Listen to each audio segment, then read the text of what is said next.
time to harvest. Naku, munti ko na siya makalimutan, guys. Ayan, may biyak na. Overripe na yata to. Buti na lang nakita ko habang naglalaba ako, guys. So, ayan, oh. Marami na namang langgam. I'm sure matamis na naman to. At syempre, palamigin muna natin sa ref bago kainin para masarap. Sabi nga, pag may itinanim, may aanihin. Guys, ito na yung ating pinitas na dragon fruit. Buksan na natin. Alam nyo bang may biyak na siya, guys, oh? Na-overripe na yata siya.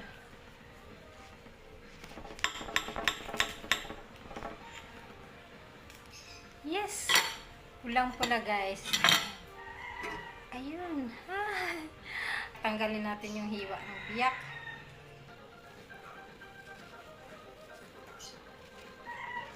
Tikman natin. Ayan, guys.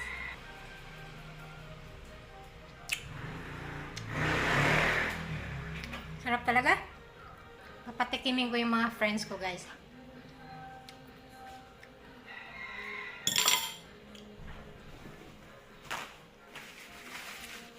Bigay ko sa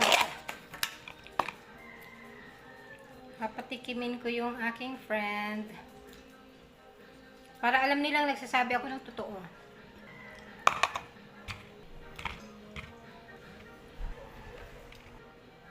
Tirahan ko yung anak ko kasi gusto niya to eh. Yung kabila ibigay ko sa aking friend. Yan. Ako, nagbibitin ako. Tingnan mo, guys, so pula-pula talaga siya. Papatikim ko sa aking friend. Ang nipis na ng balat niya, guys. Ako, pag nakatikim kayo nito, guys, talagang pikit kayo sa sarap. Pikit talaga. Nakalimutan ko na nga itong ano eh. Buti naalala ko nung naglaba ako, guys. Hala, sabi ko, hindi ko pa pala nakuha yung aking drug. Ay! Naku, magmamantsa yan. Ito yung may, na-over na siya, guys.